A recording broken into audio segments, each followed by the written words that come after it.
Hi there, welcome to the archives.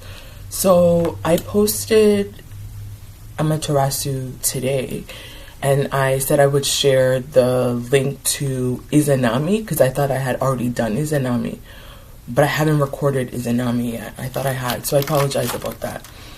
So I wanted to, it's not on my YouTube. I thought I had already recorded and uploaded it, but I haven't recorded it yet. So I thought I would just go ahead and do Izanami. She should have came first because she is the creator goddess who created others, okay? So this is on page 56 of Goddess. 50 goddesses, spirits, saints, and other female figures who have shaped belief. It's written by Dr. Janina Ramirez, and it's illustrated by Sarah Walsh. And so Izanami, this is the image for Izanami. You see the bridge behind her, and it says that she's a Japanese goddess of death and new life. So again, often some of these goddesses we see that they're the goddess of life, but then also death, right? The duality, the polarity, the juxtaposition. And so here it says, on page 56, the Japanese Shinto goddess, remember Shinto is a religious, the religion in Japan before Christianity. The Japanese Shinto goddess, Izanami, it says that she has a complicated relationship with life and death, okay? She created all existence. Remember her and her husband, we're going to get into Izanagi. They created all of existence, okay? Those are the two creation gods. Again, we see this in some of the other ones where it's not just God that created life or goddess that created life. It's both the masculine and the feminine that create life together, right? Papa Tuanuku, we just learned that. Who are some of the other ones that were the masculine and feminine? If you can think of some of the other ones, where the cultures where there's both. So in Japan, it says that she was eventually killed giving birth to a fire god. That's not something you hear often. How did you create life, but you died? Aren't gods and goddesses supposed to be mortal? It says, then she descended into the underworld as a guardian of the dead. And so life and death are always finely balanced, as her story shows. So in the first beginnings in Japan, Izanami and her husband, Izanagi, had to start creation. With the help of the heavenly jeweled spear. Oh, here's a heavenly jeweled spear. Remember I didn't know what that meant in Amaterasu's story? Well, it makes a little bit more sense here. With the help of the heavenly jeweled spear, they stood on the floating bridge between heaven and earth. So in Japanese Shinto culture, there is a bridge. Remember? Do you remember what the bridge was called? We learned what the bridge was called in Amaterasu's story. And they stood on the floating bridge between heaven and earth, and they were stirring the sea below. Remember, we've heard the stories of spinning the sea below as well too. I think that was in the Hindu, which of the Hindu goddesses? Was in Hinduism in India, where one of them were spinning. When I'm finished, I'm going to go back and do all the themes of the similarities, because sometimes I forget stuff. Who was the one where they were stirring the earth below and then somebody appeared out of the lotus? It was either Hinduism or Buddhism. But similar to here, they were stirring the sea below, and then drops of salty water dripped onto the end of the spear, and it created an island named Onogoroshima. So the god and the goddess, they came down from heaven, the heavens, they made this place their home. Okay?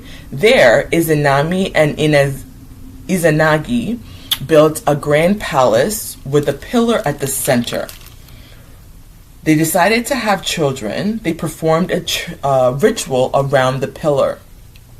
Okay, that's where Izanami went around one side, her husband went around the other side, and then when they met, Izanami welcomed her husband with joy and she became pregnant. So it sounds like an immaculate conception similar to Mary. It just says they met and then she just became pregnant. Again, in Christianity, we know that story, right? Mary never did anything and she just became pregnant. Angel Gabriel announced to her.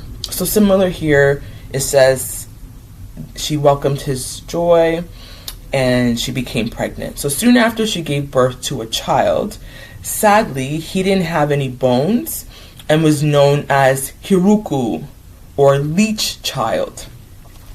So her parents cast Hiruko away in a boat, but fortunately he could swim. So he grew strong and he became the god of fishermen. Okay, so in the story, the couple went on to perform the ritual around the pillar again.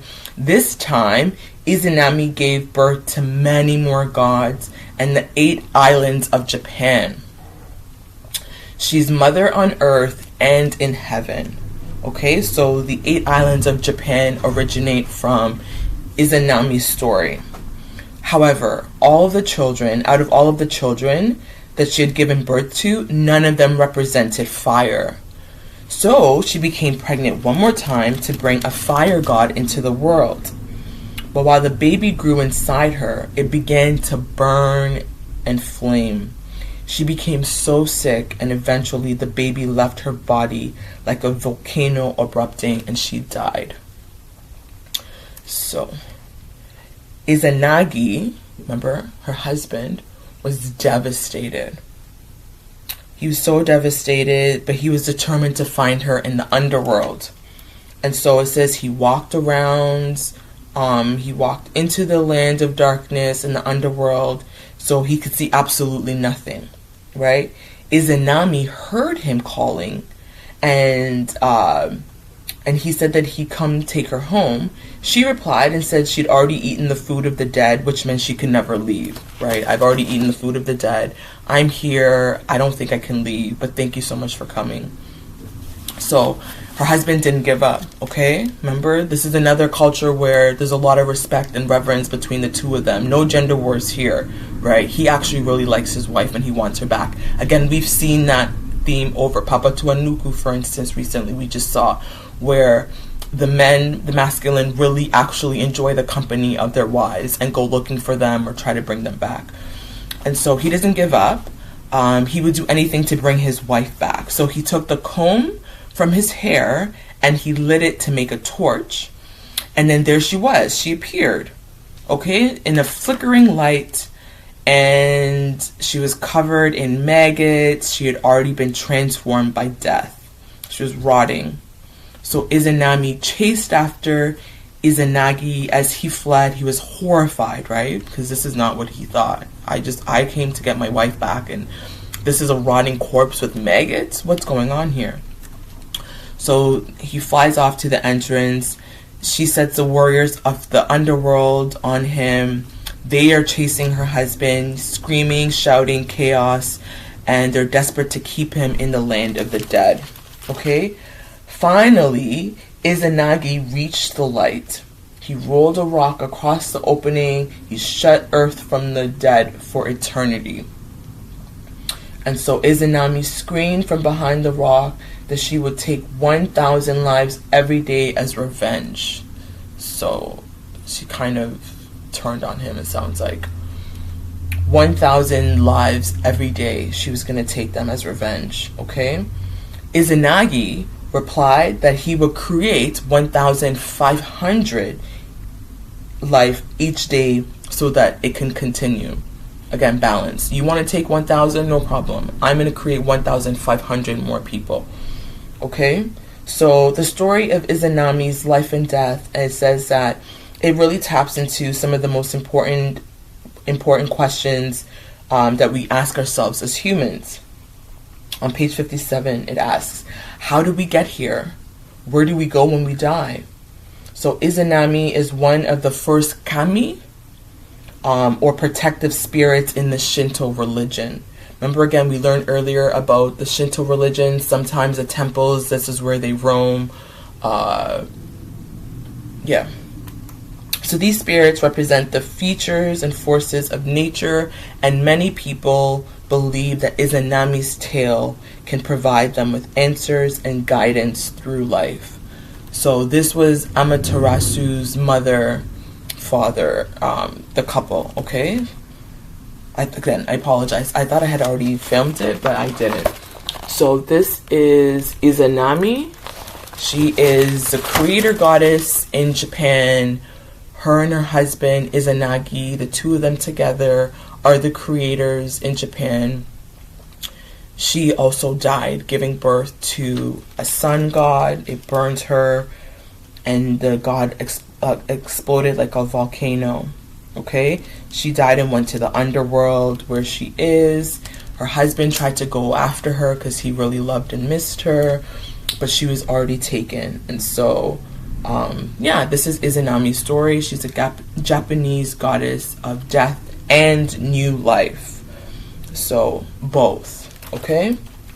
Oh, I was all gonna say the Shinto religion. The reason why I'm really curious about this version, the Japanese version, is, again, this is one of the first cultures where I see where the sun is a feminine, right? Is a woman.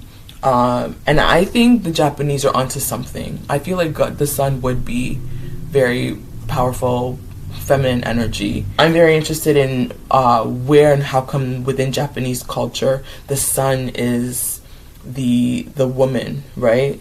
Amaterasu. And also the idea of a goddess dying while she's giving birth, right? We don't often see that. Remember her husband, he rubbed his eyes and his nose, and that's how 3 of their kids were born. So again, it's also interesting that he or she gave life, but in the story, the man also gave life, which to me is like a very seahorse type of thing, right? We're told that men don't have children, yet his kids were born out of him. So the Japanese culture is really interesting in that sense, that it does a lot of things that some cultures don't do. So I'm really interested in that. Okay, so Izanami, Japanese goddess of life and death.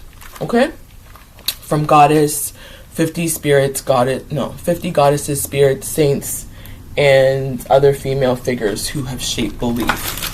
Okay, we'll be back tomorrow or later on this week to talk about Oshun, and we're going to revisit The Conjuring of America. This book, I've already done Oshun, so we'll get back to this, okay?